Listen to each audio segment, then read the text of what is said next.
Hello everyone, hope you are doing well. So welcome back to another video of my channel. So in today's videos we want to discuss that how we scored 90 to 95 plus in chemistry by studying from June. So मैंने ये strategy follow की थी and ये बहुत अच्छी strategy है कि आप जून में अपना एक टारगेट बनाओ, क्योंकि ये सबसे अच्छा टाइम होता है आपका अपना सिलेबस कंप्लीट करने का। इसके बाद आपको कोई टाइम नहीं मिलेगा। आप इतना बनाओ कि आपको जून में 40% सिलेबस कंप्लीट करना ही करना है एट एनी कॉस्ट। वो मैं बताऊंगी कि आपको कैसे करना है, कौन से वन शॉट्स देखनी है, सब बताऊंगी आगे वीडियो में। सबसे पहले तो आपको 4 चैप्टर्स 10 चैप्टर्स एंड टोटल 3 आपके हैं फिजिकल केमिस्ट्री के, 2 इनऑर्गेनिक के, 5 ऑर्गेनिक के। सो मैं आपको ये बोलूँगी कि आप 2 चैप्टर फिजिकल केमिस्ट्री के एंड 1 चैप्टर इनऑर्गेनिक का एंड 1 चैप्टर ऑर्गेनिक का, अगर हो सके तो 2 चैप्टर ऑर्गेनिक के कर लेना, फिर 50% सिलेबस डन होगा। नहीं तो ज़्यादा से ज़्यादा 4 chapter, max to max, minimum to minimum 4 chapters करो एंड मैक्स टू मैक्स 5 करना है, क्योंकि आपको PYQs भी सॉल्व करने हैं, सब कुछ करना है। क्वान्टिटी पे मत जाना, ऐसा कि जितने भी करो लेकिन उसको अच्छे से करो कि उसको बाद में करने ना पड़े, क्योंकि बाद में टाइम नहीं मिलेगा आपको। एंड उसके बाद सबसे पहले करना कैसे, जैसे कोई भी चैप्टर है, first chapter is of chemistry is solution. जब केमिस्ट्री को कैसे, सोल्यूशन को कैसे करना है, सबसे पहले उसका वन शॉट देखो, proper one shot 3 to 4 hours का। मैं 2-3 यूट्यूब टीचर्स के नाम बता देती हूँ, जैसे आशु सर के वन शॉट्स हैं जो अभी वाले इस ईयर्स वाले सुपर वन शॉट और कॉम्पिटेंसी बेस्ड वाले, वो बेस्ट हैं। भरत पंचाल सर के वन शॉट्स बेस्ट हैं। तो बस ये दोनों, एक विजेता सीरीज के वन शॉट्स हैं वो भी बेस्ट हैं। सुनील सर के जो अभी उन्होंने डाली है वो भी बहुत अच्छी है।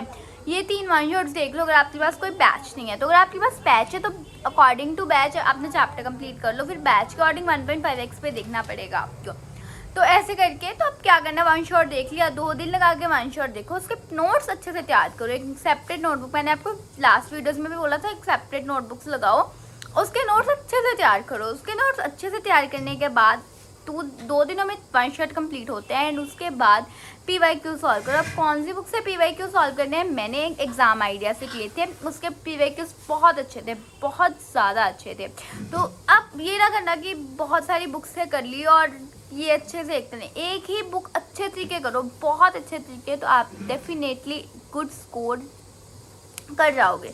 क्योंकि अगर आप बहुत सारी बुक्स देखोगे, बहुत सारी बुक्स को देखोगे, बहुत सारे टीचर्स को देखोगे, तो आपसे वो चैप्टर्स कंप्लीट ही नहीं होंगे कि आज इसकी वीडियो देख ली, आज इसकी वीडियो देख ली, तो वो चैप्टर कंप्लीट ही नहीं होंगे। हाँ, अगर आप एक ही टीचर को डेडिकेटेडली पढ़ोगे और उसके बाद एक ही बुक को पढ़ोगे तो आपके सारे टॉपिक्स कवर हो जाएंगे। अगर आपको लगता है कि कोई टॉपिक है जो वन शॉट में नहीं पढ़ाया गया, तो मैंने आपको बताया था आप ChatGPT एग्जामिनाइजर फटाफट उसका ओवरव्यू पढ़ लो, उसके बाद उस पर क्वेश्चन सॉल्व करने शुरू कर दो, वो एकदम आपका टॉपिक क्लियर हो जाएगा।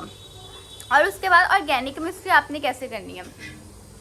ऑर्गेनिक केमिस्ट्री के लिए जैसे फर्स्ट चैप्टर हैलोअल्केन्स एंड हैलोरिन्स, उसके लिए सबसे पहले उसका भी वन शॉट देख लो, प्रॉपरली वन शॉट देखो। एंड उसके बाद वन शॉट देखने के बाद आपको क्या करना है कि उसके जो नोट्स बनाए हैं ना, ऑर्गेनिक केमिस्ट्री के नोट्स कलरफुल बनाना। अगर आप कलरफुल बनाओगे, उसके रीजन कलरफुल लिखोगे, उसको हाईलाइट करोगे स्टिकी नोट्स के साथ, थोड़ा थोड़ा बुक पे कर लो, चाहे नोट्स वाली बुक पे कर लो, बहुत अच्छा रहेगा। तो वो बेस्ट क्या कि साइड में नोट्स लगा के आप कर लो।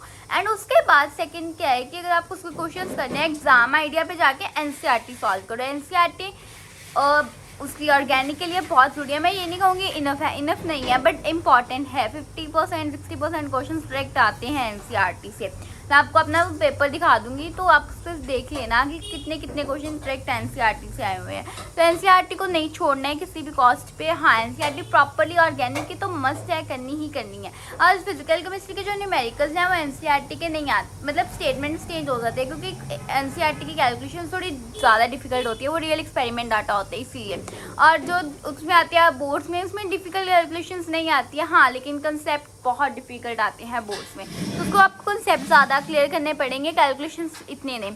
अब बात करते हैं इनऑर्गेनिक की। इनऑर्गेनिक के लिए आपको क्या करना है कि उसके चैप्टर्स मुझे तो बहुत ईजी लगती थी inorganic, DNF block and coordination compound. DNF block मतलब आप कर लो इजी, उसके इजीली नोट ना, वो रिवाइज वाला चैप्टर। उसके बाद सिर्फ NCERT कर लो, नोट मोर देन NCERT, उसके बाहर आपको जाने की ज़रूरत ही नहीं है उस चैप्टर के लिए। एग्जाम आइटम्स के सारे क्वेश्चन गिवन हैं NCERT के, लाइन बाय लाइन सॉल्व किए गए हैं, टेक्स्ट क्वेश्चन सारे क्वेश्चन गिवन हैं, वो आपको ज़्यादा देखना भी नहीं पड़ेगा कि कहाँ से करें, कहाँ से। NCERT है। उसके बाद MCQs है, रिजर्वेशन रीजन है, केस बेस्ड है, कॉम्पिटेंसी बेस्ड है, PYQs है, सब कुछ है उस बुक में। मैंने वो यूज़ की थी अपने टाइम पे। एंड देन उसके बाद ये 3-4 चैप्टर आप सोल्यूशंस इलेक्ट्रोकेमिस्ट्री थोड़ा ज़्यादा दिन दे देना। अगर 3 दिन भी लगती है ना कोई बढ़िया से लेक्चर्स देखने का तो 3 दिन दे देना, लेकिन उसको करना अच्छे से, क्योंकि वो अगर चैप्टर मतलब देर पीछे पढ़ता रहना तो थोड़ा डिफिकल्ट चैप्टर, आपको टाइम लगेगा। हाँ, और एक हुआ है कि ऑर्गेनिक केमिस्ट्री का हेलो एल्केन्स एंड हैलोजेन्स आपने अच्छे से कर लिया तो आपको ऑर्गेनिक केमिस्ट्री बहुत स्मूथली चलेगी। अगर आपको वो समझ नहीं आए तो वो थोड़ा आपको दिक्कत होगी। आपको पहले लगेगा कन्वर्जन्स कैसे करनी है, ये सब कुछ कैसे करना है।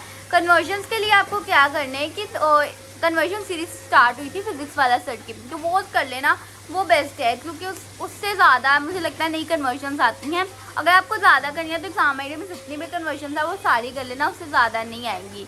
तो बस यही है कि आप 4 चैप्टर्स जून में कर लेना और 3 चैप्टर्स जुलाई में कर लेना, 7 चैप्टर्स कंप्लीट।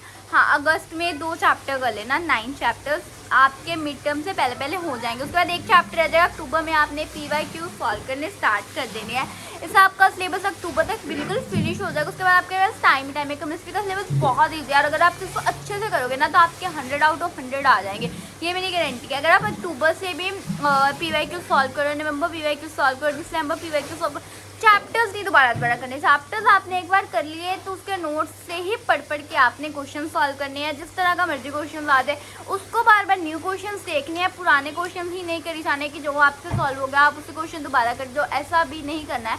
न्यू क्वेश्चंस करनी है, न्यू बुक्स न्यू नहीं लेनी, उसी बुक्स के न्यू क्वेश्चंस करने हैं। कि जैसे आपको पहले लग रहा है कि आपने ये 2 दिन लगा के ये चैप्टर किया तो आपसे वो थर्ड जो लेवल है ना वो नहीं हो रहा, कॉम्पिटेंसी तो अभी नहीं हो रहा, कोई बात नहीं, जितना हो रहा है उसे प्रॉपरली करो। हाँ, बट वो कॉम्पिटेंसी छोड़ लेनी है। अक्टूबर में जब आप PYQ सॉल्व करने लगोगे तो उसको साथ लगाना है। तो ऐसे है कि कोई क्वेश्चन बुक का नहीं छोड़ना और NCERT मस्त करनी है। आप ऐसे करो तो आपकी जून में 4 चैप्टर्स बहुत अच्छे से कंप्लीट हो जाएंगे।